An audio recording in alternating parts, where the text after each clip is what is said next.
It's a great joy to be in Hong Kong because our Taizé community has had links with Hong Kong since many, many years. Brother Roger, our founder, was here in 1977, and my predecessor, Brother Alois, also was here for a youth meeting in 2018.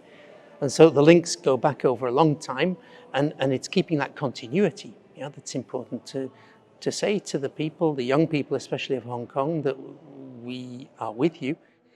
I think we're here first of all to listen.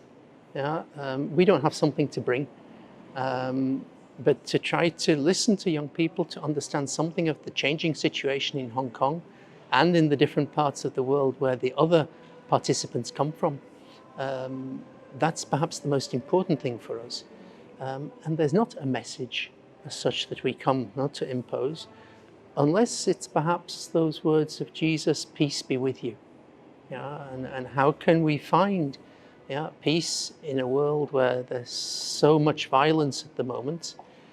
Physical violence through war, but also sometimes an inner violence through the way in which people have to live, through the way in which it's difficult in their daily life, perhaps in their relationships, in their friendships, and how to find a peace in the midst of that, which allows us to hold firm and to live this inner freedom. To live this inner freedom which allows us to be ourselves and to share what we've understood through our lives of the gospel.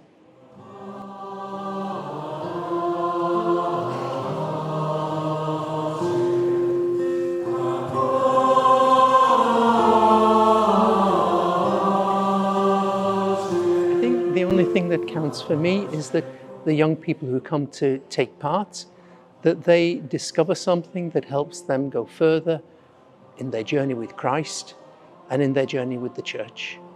And I wrote at the beginning of this year a text called, "What are you seeking?" It's the first words which Jesus says to two people who want to follow him in John's Gospel. And it's a question which he asks to each one of us. For me, that's most important. That's more important than Taizé. That people who come here, young and perhaps less young, that they can go further on their journey with Christ. It's very, very striking for our youth meetings in Taizé, when young people come and spend a week with us in the village in France. Often at the end of the week we ask, what was most important for you during these days? And a very big majority, they will say the silence. And I find that wonderful, that in our hyper-connected world, where all the time we receive notifications and new ideas and things we should do and all this, that young people understand the importance of silence today. Because silence in the Bible, it's the place of meeting with God in the desert, on the mountain. It's also the place of inner struggle.